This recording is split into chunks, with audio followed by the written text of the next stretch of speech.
Okay. Welcome to our snackable and delicious content to ease your weekly curiosity. I'm actually never You've going got to to change delete that word that. because I feel like each week when I'm about to say it, you're all going to go, is she going to do it? Isn't she going to do it? I'm going to Curiosity look is the forward to word. it. I look forward to it. I'm Kristen Mia, joined by me still, where we are answering your questions, not just UGC, but we're answering your questions that we get inside our Facebook group and our DMs so that you can come in, listen to the podcast, get the answer to your questions, chow down on them, and then off you go. So, Mia, what's up? What's this week's question? Yeah, let's dive straight in. This is a quick and sharp one, but we'll have a good conversation about it, is how much to charge? Now, this can vary a lot. But this person said, I'm a travel content creator. I've got 147,000 followers on TikTok and 68,000 followers on Facebook. Not bad at all. Yeah, she's done quite well in the travel niche, which is a perfect niche for content, UGC, brand deals. So she's on a winner here. Now, when it comes to how much to charge, that'll depend. So UGC, user-generated content, the content that doesn't go on your page, generally you can sort of only charge what the industry rate is going, because that content, they're not buying your audience or, your community. So they're just purely buying the content and putting it on their page. So what to charge in regards to that, it really depends on your experience, what the job is, how much, content do they want. So that's going to vary. However, if a brand comes to you and wants you to post a video about their brand on your page, so take, for instance, this lady's a travel content creator. She's got 147,000 followers on TikTok. The brand wants her to post that video on her page in front of her audience, so it feels a little bit more organic. We sort of talk about these as a brand deal, not so much user-generated content. It's still user-generated content because you're a user of the product and, whatnot, but you're posting it on your page. But you can charge differently because of your following. It has a bit of pull. So there's lots and lots of variances on this. Some content creators who have massive followings in the millions might charge, $2,000. But then another creator who has the same following might charge $10,000.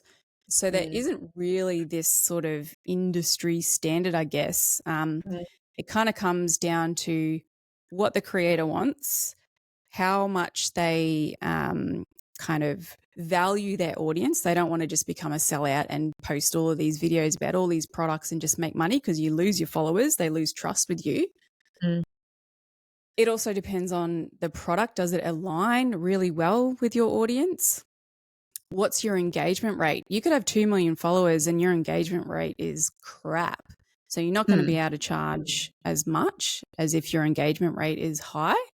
So there's lots of different variables. And generally, I don't know how true this is, but I feel like creators with a bigger following on Instagram have a little bit more pull than, say, a following on TikTok. It is quite easy to get a high following on TikTok compared to Instagram. Don't we know it? And there's different audiences as well. Yeah, Instagram's fucking hard to grow on. So obviously, if you've grown really, really well on Instagram, you've put a lot of effort into that.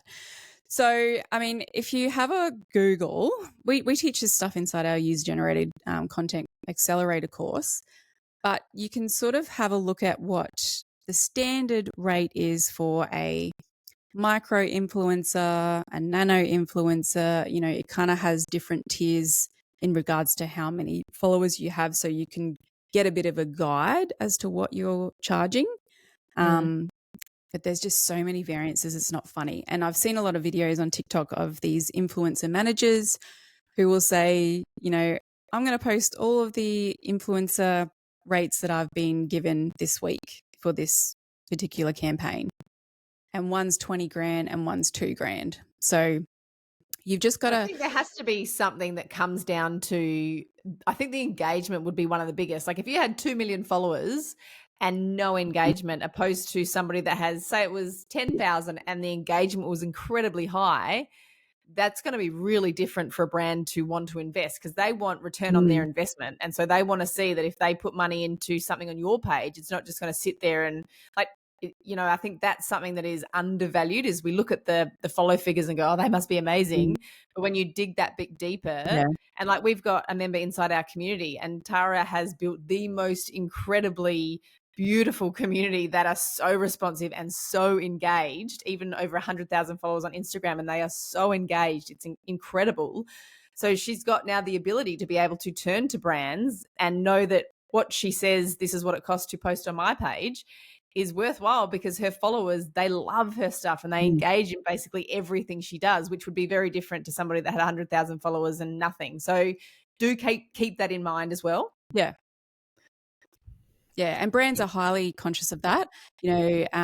Generally the engagement rate, as your account gets bigger, the engagement rate kind of goes down. So sometimes micro influencers have a really, really good engagement rate and will have a bigger ROI for brands to go with them versus the bigger creators. But like Tara, she's got 100,000 followers on Instagram with a highly engaged audience. She's coming into that period of her creator journey where she could charge $5,000 for one post or more. So it's hard to put a pinpoint price on what you should charge. You'll learn over time what brands say yes and no to. You can slowly increase your rates as you get more experience and more followers. But really, it's that engagement rate that matters the most.